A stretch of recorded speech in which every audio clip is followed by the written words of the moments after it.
이처럼 사소한 것들.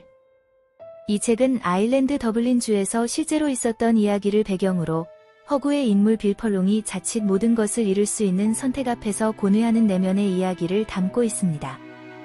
막달레나 세탁소 또는 막달레나 수용소라고 불리던 곳은 18세기부터 20세기 말까지 오랜 시간 동안 일명 죄 있는 여자들의 보호와 속죄라는 명목 하에 야만적인 세탁소 노역과 폭력, 억압, 감금이 이루어졌던 잔혹한 시설이었습니다.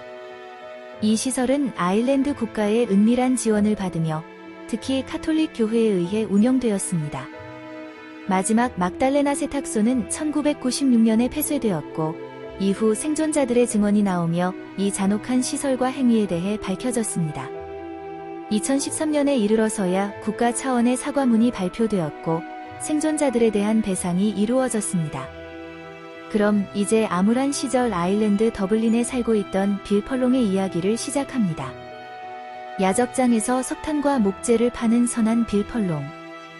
펄롱은 빈주먹으로 태어났습니다. 펄롱의 엄마는 미시즈 윌슨의 집에서 가사 일꾼으로 일하던 중 16살의 펄롱을 임신하게 되었습니다.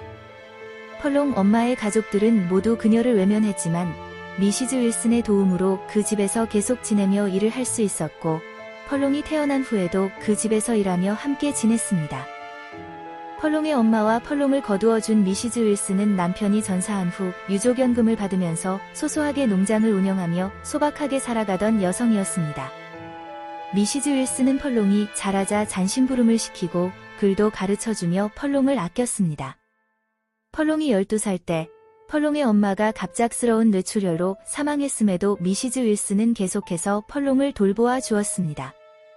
펄롱이 아일린과 약혼을 했을 때 자리 잡을 때 쓰라며 돈을 주기도 했습니다. 미시즈 윌슨은 펄롱에게 실질적인 보호자와 같은 존재였으며 펄롱의 인생에 큰 영향을 준 인물이었습니다.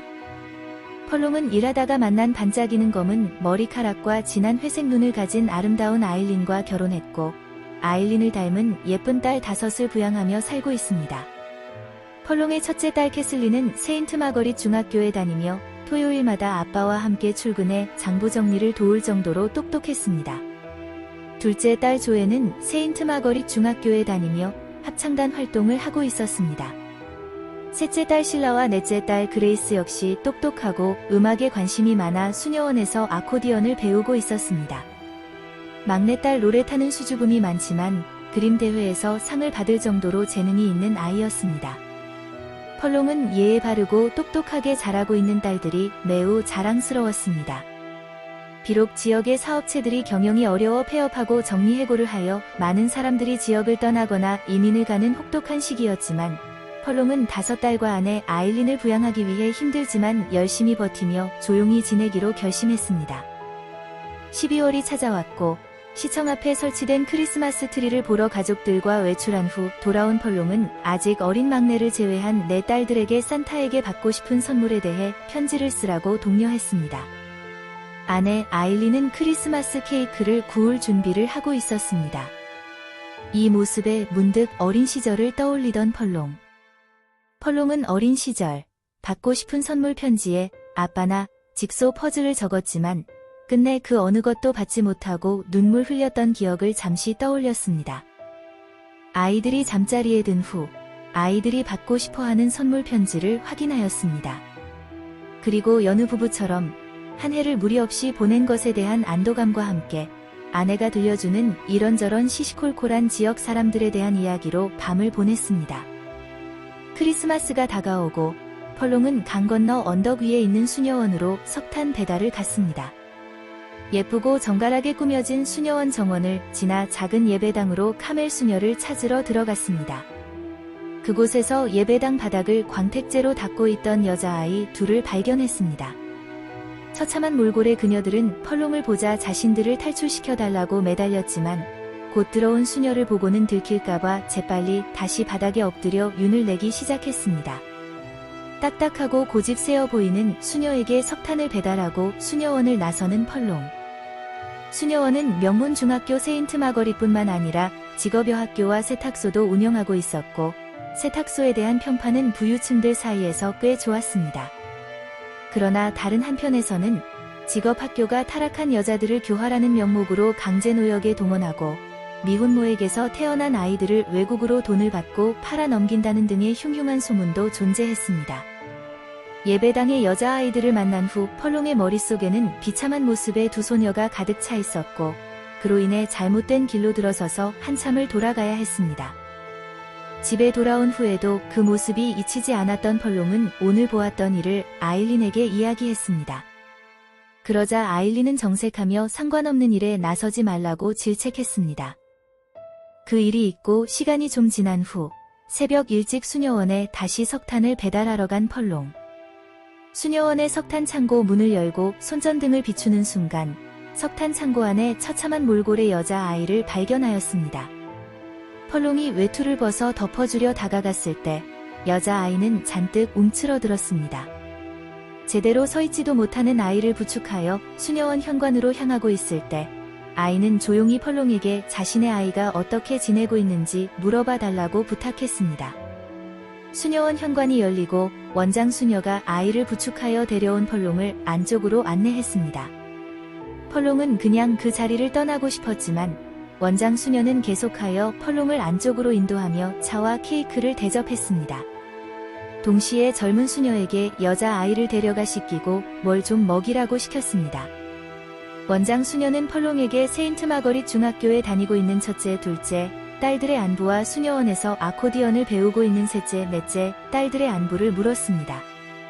약간의 압박감을 느껴 서둘러 떠나려는 펄롱에게 원장 수녀는 크리스마스 선물로 소정의 돈을 주었습니다.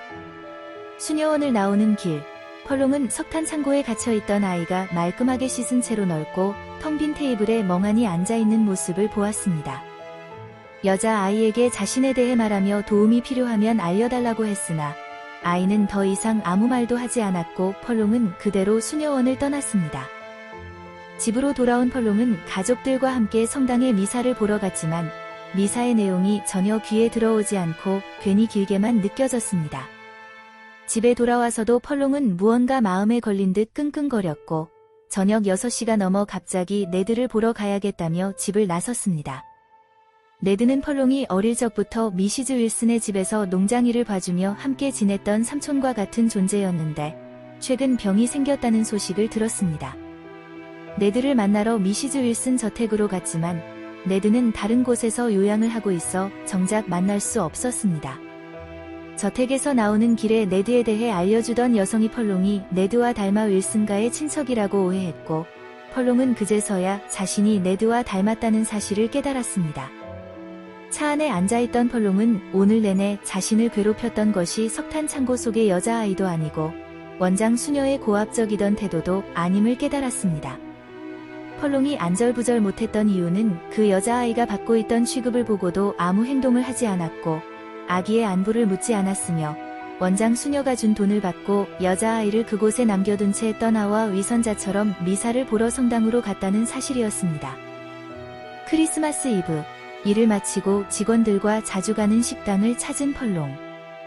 계산을 하며 식당 주인인 미시즈 케호와 소소한 담소를 나누던 중 수녀원에서 있었던 일에 대해 케호가 말을 꺼냈습니다.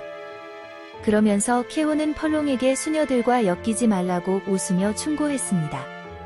수녀들은 마을 일에 이것저것 관여하고 있으며 펄롱의 딸들도 수녀원과 깊이 관련되어 있기 때문에 괜히 수녀원과 안 좋게 엮이면 좋지 않다는 의미였습니다. 식당을 나온 펄롱은 집으로 가기 싫어졌고 거리 이곳저곳을 기웃거리며 다니다가 이발소에 들러 이발을 했습니다. 잠시 멈춰서 마구잡이로 그냥 이런저런 생각을 하다 보니 왠지 마음이 홀가분해졌습니다. 펄롱은 아일린에게 선물할 신발을 사고 언덕 위로 계속 걸었습니다. 언덕 위의 집들을 하나하나 지나 수녀원으로 향했고 수녀원 안쪽 석탄 창고 쪽으로 가서 빗장을 열고 문을 열었습니다. 이발소에서 머리를 자르며 계속 상상했습니다. 석탄 창고 안에 여자아이가 있을지, 아이가 있다면 업고 가야 할지, 어떻게 해야 할지, 정말로 거기에 갈 것인지. 석탄 창고 안에는 펄롱이 상상했던 것처럼 여자아이가 있었고 펄롱의 외투를 순순히 받아든 여자아이를 부축하며 밖으로 나왔습니다.